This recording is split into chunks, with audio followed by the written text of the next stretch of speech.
Unacademy. Let's crack it.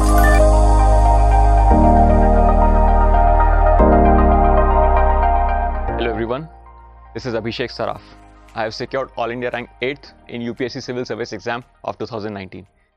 This was my 4th attempt at the Civil Service exam and my 3rd mains. In this short video, I will be discussing my strategy for the time period between prelims and mains, how I approach the mains. Before I delve into the strategy with much more detail, I would like to state that my optional was civil engineering. I am a graduate from IIT Kanpur. I graduated in 2013. I also cleared the engineering service exam of UPSC, and then I did not study civil engineering all the year round other than the time between prelims and mains. So naturally, when I was preparing for mains exclusively, I devoted a lot of time to civil engineering. In mains, there are 7 papers that are graded and marked, and the score of 7 papers is used for your merit. 2 papers are elementary. So I devoted a lot of time to civil engineering between prelims and mains because I did not devote any time to the subject after the mains till the next prelims. So let us get into the strategy. See, the optional paper has 2 papers of 250 marks each. Total weightage 500 marks. But then one should realize that you can score as high as 360 marks in optional. In civil engineering, people have been scoring as high as 320 marks. So, out of 500. So, if we compare the scores with GS, it easily becomes equivalent to 3 papers. So, you have to have good command over your optional. It is a very scoring opportunity. And since civil engineering is a kind of subject where the topics are limited, but the practice that you have to do in every topic, there are 12 topics and there are subtopics in every topic. But then, even though the questions are pretty straightforward and standard, you have to have speed, you have to have fluency in the design procedures, in the procedures to solve each type of question, and you have to have accuracy. In my previous attempts, I realized that UPSC places a disproportionately high premium on accuracy in civil engineering and rather engineering subjects. So I would like to give some previous data. In 2017, I got 283 marks in civil engineering. I had left questions only worth 10 marks. In 2018, I got 312 marks in civil engineering. I left questions worth 30 marks. And in 2019, I left questions worth 60 marks. Although the paper was very lengthy, it was an exceptionally tough paper in the history of civil engineering. But then, through this data, I realized that speed is important, fluency is important, but accuracy is extremely important as far as civil engineering subject goes for mains. So, my practice, my idea, my strategy was oriented towards solving numerical questions as much as possible between prelims and mains.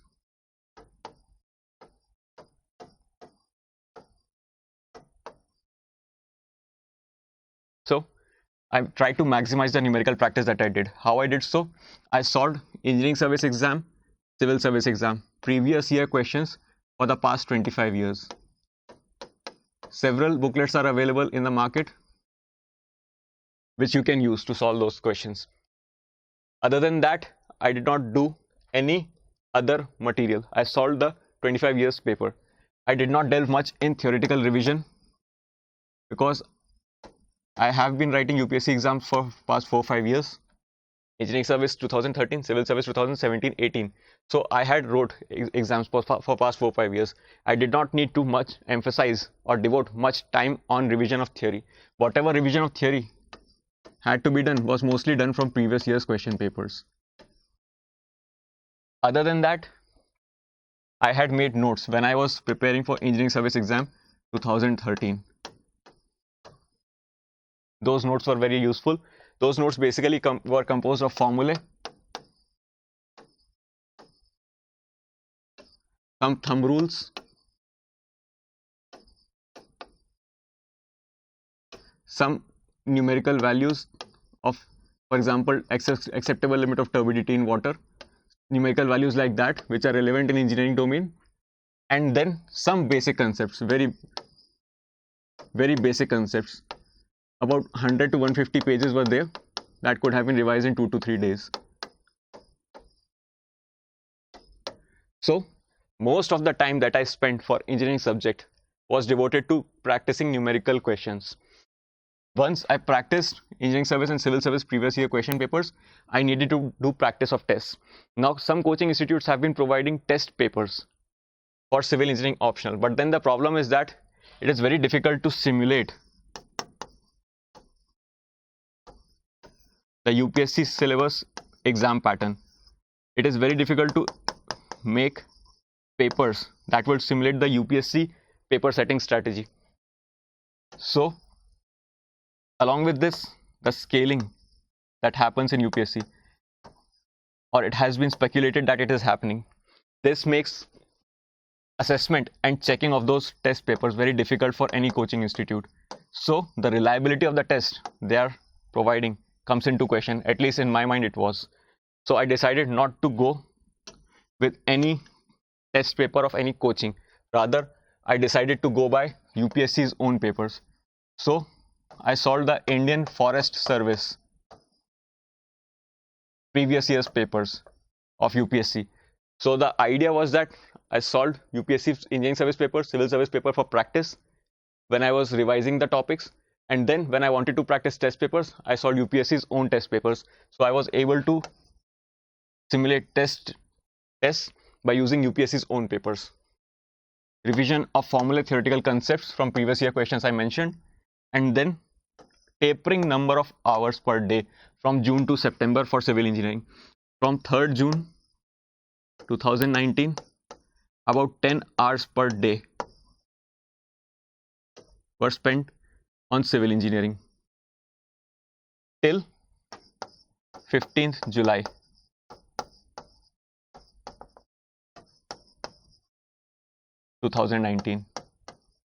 After that, I started reducing the number of hours per day on civil engineering to 2 to 3 hours per day.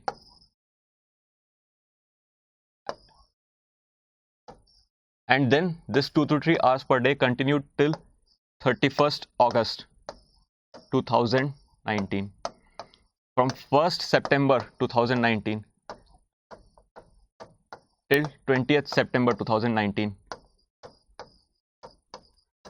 I focused exclusively on general studies and essay, did not devote any time on civil engineering. But then, after the GS papers are over, UPSC provides 5 days before language and optional papers are conducted. That time was very helpful for me because here I developed good practice.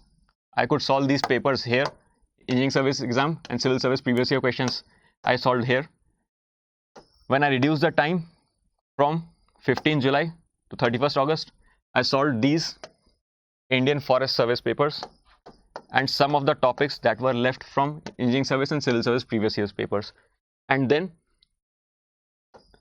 from 1st September to 20th September, I did not touch civil engineering. I did not have the patience. I did not have the intellectual space, or the anxiety to cover the general studies was a little too much to be able to delve and devote my time for civil engineering. So I covered GS, and then in the last 5 days before the optional and language papers were conducted, 14 to 15 hours per day for civil engineering, so that you get that touch back. So this is how I handled my time for optional: 10 hours per day for about 45 days at the start, tapering down to 2 to 3 hours per day from the 45 days till about 95th day. And then in the last 15 to 20 days, no time devoted at all for civil engineering. Then how I prepared for general studies. See, it was exactly the opposite of how I managed civil engineering. First, I focused on civil engineering. I tapered it down towards the mains. And for general studies, I devoted no time at the start, and then it started increasing halfway between the prelims and mains, and then it expanded to full day right before the mains. So till 15th July 2019 zero time to GS. From 15 July to 31st August, about 8 to 10 hours per day. And from 1st September to 20th September, about 12 to 13 hours per day for GS. Broadly, this was the division that I followed. For civil engineering, the time reduced to 0. For general studies, the time increased from 0 to full day. Now, what was the revision that I did? Pretty much the standard sources. I decided not to go after any new source for 2019 mains. I had my notes made. I had my markings done in the books. I followed standard books that I followed for 2017 and 18 mains. Whatever material that I had developed, I decided to go with that. I decided not to follow any new material. Revise whatever I had known, I had learned. So notes for some topics and books for other topics. Like I mentioned, that you don't need to make notes for anything and everything. You just need to make notes for the topics, for the books, for the sources that you think are too elaborate, are too maybe verbose. You need to make notes for the topics that you think you will condense the essence of what you read into a short volume, and you will be able to revise a large volume of material by revising just few pages. So I've mentioned that I made notes for R.S. Sharma, Satish Chandra, G.C. Leong, part 2. Similarly, 20 days were devoted for each general studies topic: GS1, GS2, GS3.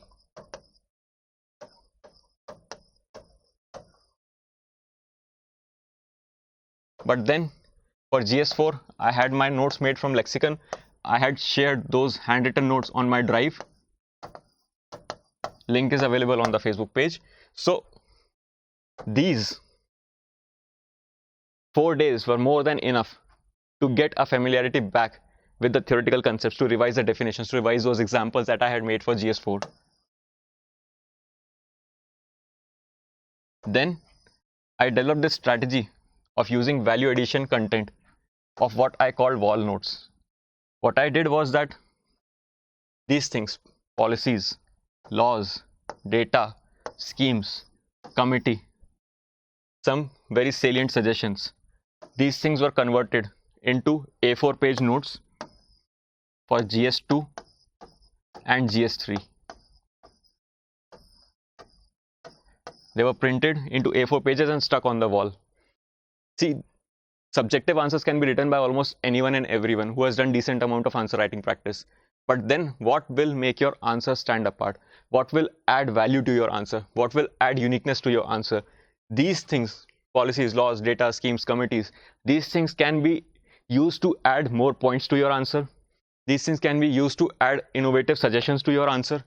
These things can also be used to customize into diagrams like these. Bubble diagrams, some sort of flow charts. Even data can be used in the form of table. Data can be used in the form of graphs. Data can be used in the form of pie charts. Schemes can be used in the form of bubble diagrams. So these are the things that I printed and pasted on the wall. That is why I used to call them wall notes. I mentioned that I used to make my own notes for current affairs. These current affairs notes were converted into wall notes, and these added value to my answers. I mentioned elsewhere that I used to write 15 points in 10 marker questions and about 21 to 22 points in 15 marker questions. How did I develop those? How did I develop that knowledge base? I used these things to increase the number of points. Whatever relevant laws were there, whatever suggestions, whatever recommendations of committees were there, they could be used. But then these are the things that you retain in your short-term memory. But then how do you use your short-term memory to the fullest? I used this technique, printed them into A4 page, pasted them on the wall, kept on learning them, kept on internalizing that content, retained that content till the mains, and then gradually that content fades away if you're not revising, but then this content adds immense value to your answers. Similarly, I collected a list of quotations in the previous attempts. I brainstormed their possible dimensions and I printed them into a booklet. Every now and then, every day, I would revise 4 to 5 quotes and their dimensions that I had already brainstormed and printed out into a booklet. And then I would use those quotes in GS4. Similarly, examples for GS4. Printed them into a booklet, revised them frequently, and started using them in my answers. I had also made a list of keywords for GS4 and a list of keywords for GS1, 2, 3. This was one combined note, this was one separate note. I would keep on revising these list of keywords, pondering about what could be the possible uses of those words, where can I use those words, and then started using those words in my answers. Similarly for this keywords for GS1, 2, 3. So this is basically what my strategy was, covering basic books, not going after new material, 20 days for each GS1, 2, 3, 4 days for GS4, and then adding value to my answer through these things. And then since it is quite intensive, since it is based on short-term memory, you can't really think that you will retain that content all the year round.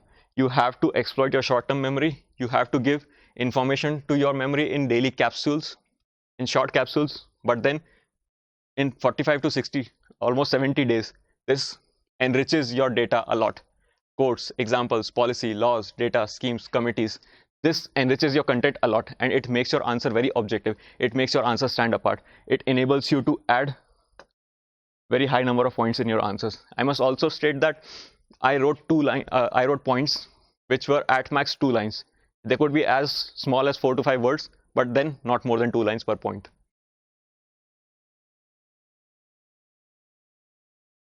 Then essay writing practice. See, I did not score very well in essay paper in Civil Service 2017.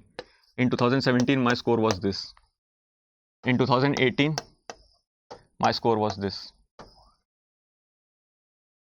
So, essay paper became a major headache for me.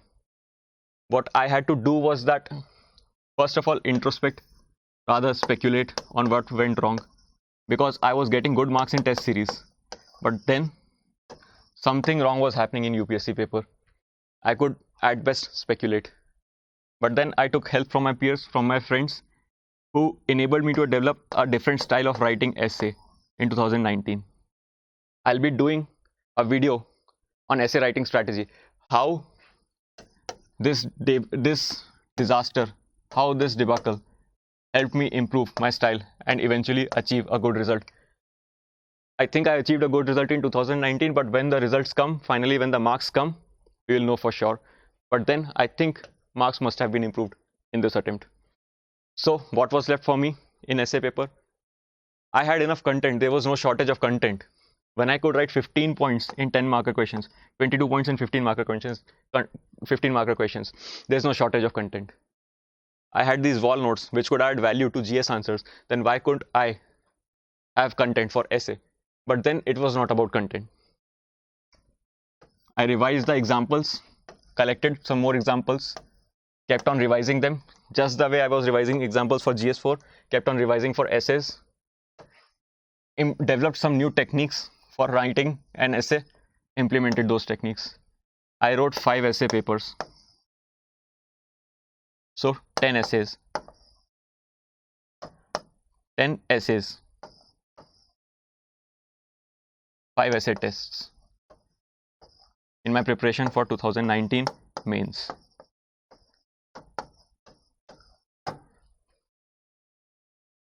Answer writing. See, I have been approached by quite a lot of students actually, who asked me when to start answer writing for mains.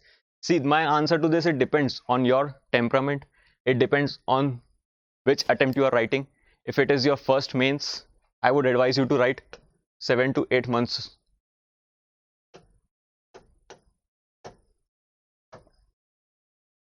I would advise you to write answers for 7 to 8 months. That is what I did when I was writing my first mains of 2017. Right? And then how do you write answers effectively? How do you improve upon your answer writing skills? You write answers, you review your answer by either model test papers, model answers of the test that you are writing, or if you are using online sources, then people post their answers, your peer group votes for the answer, people who are following those websites vote for the answer, and the best voted answer is a good source to review and check your answer, compare your answer with. The benefit, the advantage is that you get a very vast discussion group in every question, and in every question there is a different student, different competitor, different peer of yours that is providing the best answer. So you get to enjoy the benefit and learn from a very vast discussion group. You get to learn new techniques, you get to learn new content that might not have been available in the book that you read. If you're following an institute's material, you might not have gotten that content which this best answer has. So it is a very advantageous way to review your answers, either through model answers of the institute that you're using the test paper of, or through the top voted answer. Vast discussion group is available, mentorship guidance is available online. But then in 2019 mains, I did answer writing only for 40 days. Why did I do so? Because it was my third mains. In the first time when I was writing mains, I did 7 to 8 months of answer writing and reviewing. But then when I was writing my mains for the second time, CSE 2018, I wrote answers only for the interval between prelims and mains.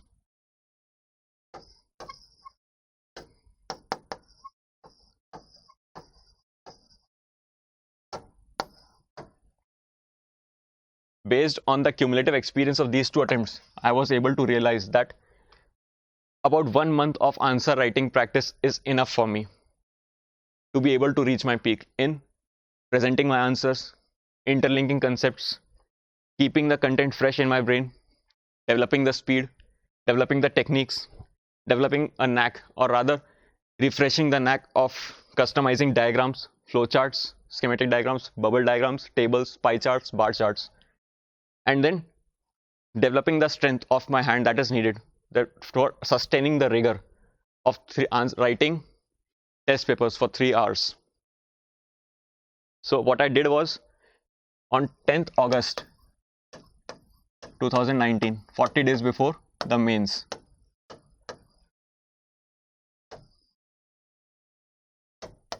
I started writing the answers. And then how did I divide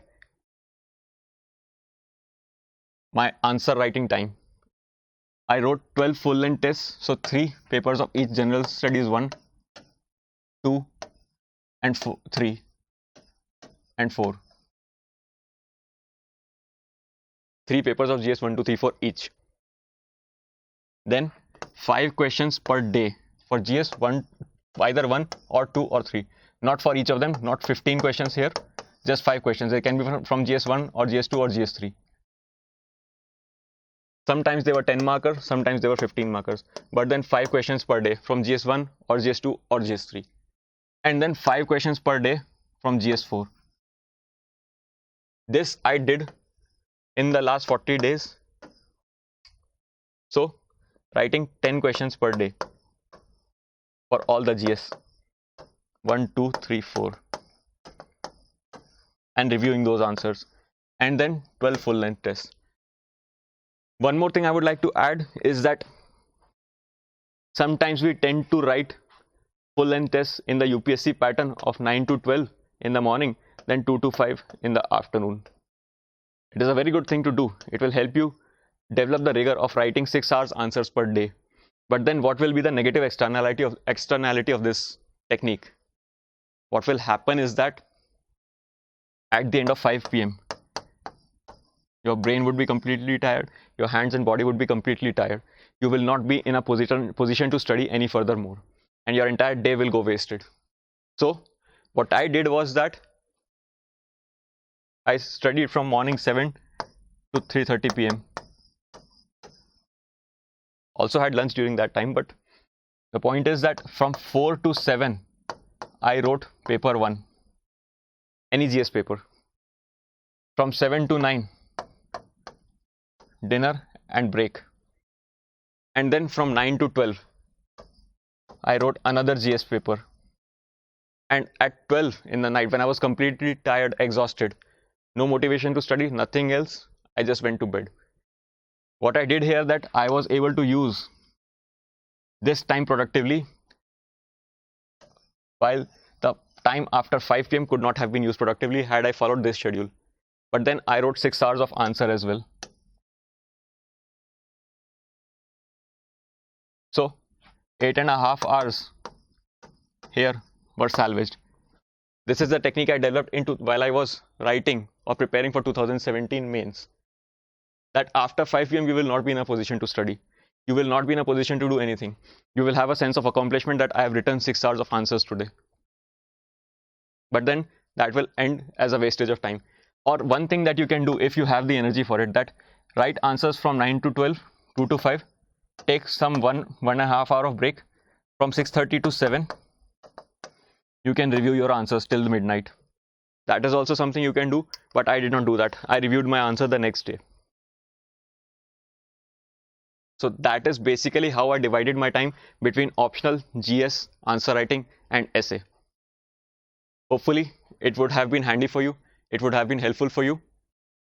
I hope that this address of mine, this short lecture of mine, will have some tips that you will be able to find handy. You will be able to incorporate in your own style. Thank you for listening to me with such good patience. Hopefully, you will crack the exam with flying colors. Good luck.